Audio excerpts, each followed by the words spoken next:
day of Melee today just to get to our main bracket, and then we have more, and then we get to top 8. So, listen, it's a long road ahead, but we'll get started with our first match here. I think this is pippy and SparkinMed.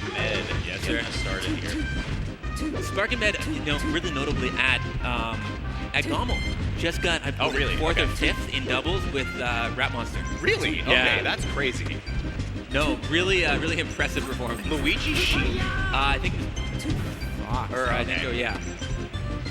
I was gonna say such an interesting composition there, but yeah, SparkinMed already off to a pretty good start here. Playing a little bit behind. That confirm could have made something happen, but not too much more. It's just fair. Yeah, there we go. A little bit of an early lead for SparkinMed. Oh. Second chance of life. Third chance of life. Hey, look. Sometimes you gotta. I mean, I think this is honestly, the fact that he's able to so close it is so huge, right? And he's switching up the chair, moving some stuff around. But look, you close those out, the gimmies, but I think getting the reps in on okay, maybe this was a slight mistake. It's important to do that in pools matches because it's you still build the confidence that you can close things out even when your plan goes a little bit awry. Also, just for the record, I think we got the ports mixed up here. Just watching people get up and adjust chairs and stuff. Okay, but we'll see. But okay, so this would be pippy walling out then. I think so. We'll see who adjusts themselves next stock take. I think that was Miss Pivot. Oh, unfortunate. Oh. It's a little bit of a misspacing. I hate when you have the right idea, but you flub it a little bit. Yeah, this was something, it's actually funny you say that. So this was something that Radar and I had a really in-depth conversation about last night. Right. And he was like, do you think, because I've been playing a lot of other games recently and just trying to grind them, he's like, do you think that you're better at Melee or these other games that you're playing? And I was like, well, I think I'm still quote-unquote better at Melee, but that's also because I know a lot about Melee. But it's this idea of being able to execute and do the things that your brain wants you to do, which is what makes Melee so addicting and challenging, versus something like a card game, for instance, where it's there's no real execution barrier. It's you have it or you don't. Well, I think people want to make Melee so cerebral and textbook and stuff, but there is a fundamental part of this game that is just being an ape and hitting buttons faster and more accurately than the other guy. First brain, second brain, was it? Or something like that? Wasn't there a Core A gaming video about something like that? I could be wrong. Probably. I just know that I've been dusted by guys who I don't know past middle school, and it's dude. I gotta hold that. Listen, there have been so many humbling moments playing this game, and now it's that's gonna be first one. It looks like maybe our ports are good. I'm not sure. So SparkinMed was listed as port 3 as the Sheik. We'll see if that comes to pass once the scoreboard updates. Yeah, I'm just getting the vibe that's flipped, but we'll see. But yeah, I think. Nowadays as well, Rat Monster is 18 or there's so many young players who are out there. I know Salt in Your Eye is pretty young as well. Right. I just did a whole YouTube short about this. They're all you don't want to get humbled by an 18-year-old. Dude, it's embarrassing. That's crazy. It's embarrassing. I know a couple years ago, Egg Money, who wants to OG Kid at Riptide. He's like, I'm old enough to be your father. This is not. Getting school. Oh my gosh. Tough, man. So my experience was oh my gosh, in South Carolina, this was when LSD, I think tag is now Logan. No, tag is now Raz. You got it. And then I played them when their tag was originally Android 13, and they were the rank. Pick a name. They were rank 1 or 2 or something in South Carolina. Right. I didn't know who they were at the time. We just played, and literally the name Android 13 was because they were 13 years old, and they were absolutely waxing my shit. It was insane. Yeah, no, it's demoralizing, but I just chalk it up to that. What is it? That mental plasticity or whatever. Yeah, absolutely. All that is to say, though, I think in my mind, watching pools matches is very important for this because this is a long tangent of saying the players look very good. Every single player I see, even all the way trickled down to pools, are extremely proficient now. The execution and that barrier to entry, it seems to exist less and less, right? But it's they're all so talented. It's crazy to watch. No, it's crazy that See, I feel like the floor is so high for the baseline level of skill that everybody seems to have. If you were to teleport these people back a decade, it would be unfathomable just how good everybody is at this game. Absolutely. As we said it too, our whole waxing poetic here. It's going to be, okay, we were correct. Look at that. The forwards were reversed. That's SparkinMed even it back up. 1-1. So correct me if I'm mistaken, but everything in this tournament is best of 5, right? Is it really? I didn't know. Well, I do see it on the overlay. That's crazy. Yeah. They said, you know what, the biggest tournament of all time, it's not going to take long enough. No, I respect that so much. I do too. That's so sick. Well, because it legitimizes it a little bit. Yeah. We get to say, you know, this is as real as a tournament gets. I think a lot of people, you know, like, especially if you're not as experienced in going to tournaments, like, a best of 3 is quick, man. Like, you are, especially when, back in my day, when pools used to be like, okay, my round 1 is against, like, Armada. So I have to just lose to him and I'm done. It's crazy.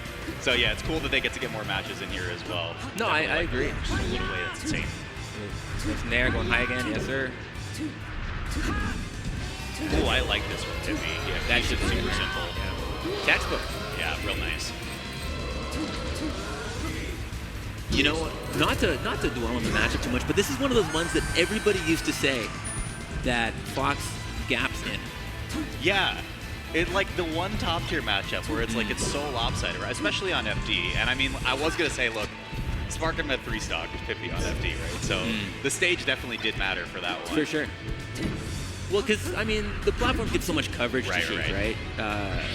Great escape option. She can jump without being completely, like, vulnerable. Yeah, for sure. Shield drop is pretty good. Ooh, unfortunate. Yeah, I wonder if you can react to that and just go for, like, forward tilt, maybe. Cover that, get forward tilt, forward air, but it doesn't really matter. It looks like Pippy still takes the lead. Okay. There we go. A little slow on that get-up smash. Ooh, big grab, nice. See, but it's those situations, those like down throw gassies, that make, like if you have to rely on that, if you can't do the RTC stuff, this matchup is brutal. Oh, for sure, yeah. Because it is the RTC that is the great equalizer in this matchup. Yeah, it's also just like how much mileage off of a single neutral win does a Fox get on average versus a Sheik, and if you're not incorporating that into your game plan, then the Sheik is usually losing. Well, that thing's pretty hard. Yeah. All right. Back and forth on the shield. A little bit of scrap in here. Wow, I'm shocked that Sparkin got that up there. That was sick. All right. Nothing there. Nope. Nobody home for that forward air. But I did like that Pippy still double jumped out for it, because if Sparkin just drifts in to try to go for ledge, you get caught with your pants down a little bit. So still picks up the lead. This is a pretty dangerous % range for Sheik to exist in right now. Yeah, any strong hit's going to knock you down or knock you off stage. Yeah. And those are both, I mean, pretty much exactly what Fox wants for it. Or that, you know. Nice grab. That was crazy. But last stock apiece, game 3. This is a real tone set, pace setter for the rest of the set. You know? Especially, again, like we talk about best of 5 versus best of 3, right? Like it's not just the set's over anymore. It's like, okay, I get at least one extra counter pick now. Bit of an issue for Sheik, though. Sheik does not have nearly the strength of counter picks that Fox has in this matchup. Wow, reaction. Didn't even wait for the landing off of the vanish. And now you just go for up smash. Great adaptation from SparkinMed to take that game 3. Looking solid. Yeah, I really like that. I mean, I was a bit curious about maybe like, it seemed like recoveries went wrong in game 2, but that's also, you know, by virtue of you're on FD, you're just like probably going to die a lot of the times if you're a Sheik recovering back towards the stage.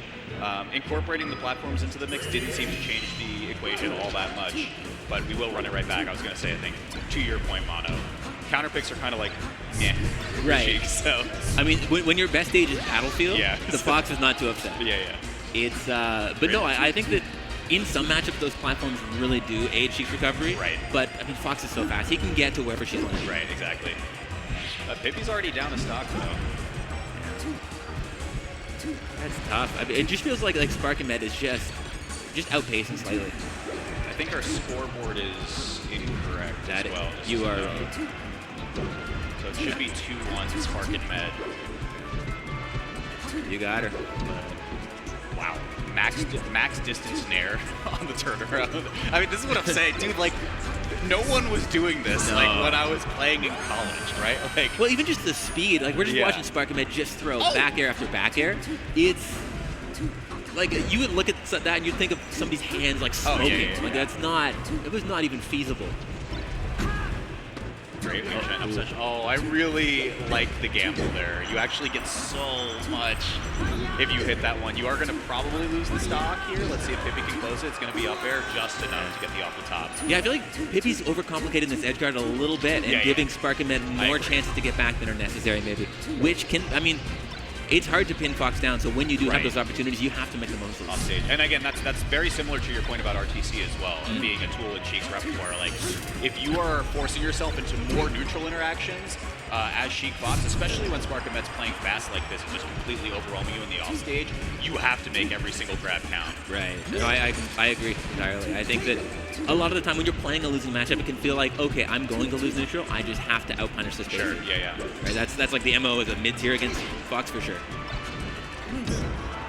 Okay, returning there is going to get you a little bit punished here, trying to fight out of the corner. Pippy, last chance. Ooh, a little shield grab on the jab. Oh my god, wait, he's cooking. He's cooking! Who is this guy? That's crazy. Fourth place at Combo, you said? I think it was fourth or fifth in doubles, yeah. I mean, pretty good teammate, to be fair. Okay, nice. Signs of life, but again, 63 is not a great spot to be. Yeah, almost exactly the same as the last game, and the offstage is really where you're getting hurt here against Sparkin. Nice grab. What's the follow-up, though, off platform? Just practice a multi-shine. Uh-oh. Yeah, nice stuff. Oh, man, yeah, that's gotta be. That's it. Yeah, unfortunate last needle. I mean, I think a lot of aggressive options to kind of contest the ledge. So we saw a lot of fall. Oh, he just posed on him. He did the chew that. Well, he's in the venue. Is he? Chew? Okay. Yeah, he's been roaming around. We gotta get him to enter. The biggest tournament ever. Chew yeah. not in. Okay. Is he not in bracket? I don't know. I don't even know who's in the bracket, bro. I think he might. I mean, everybody's in the bracket. That's kind of the point. Yeah. But I think he's probably entered bracket here, also. He's in the venue. Yeah. I've seen him walking around, which is sick. Yeah, so cool, so cool. No, it's really cool at these big landmark tournaments to see old faces that you haven't seen in a while. Right. You know, even like, I know he's here for 64, but even like seeing Isaiah walking around. Oh, yeah. You know, pretty sweet. Yeah, I do have a great appreciation for this series as well. I mean, like, the crowd was going crazy yesterday, even on a Thursday, right? Right. For, before the combo contest, Justin runs this tradition where he gets people to come on stage and play 64 matches against each other. So a lot of, people in cosplay. Some of the kids got to come up and play, too, for some free swag and things like that. It's just, like, a very fun event to be at. I think one of my personal favorites for sure. Yeah, no, it's such a unique event in the year. Yeah. I mean, it's most tournaments are tournaments, but this is a whole convention. Oh yeah. For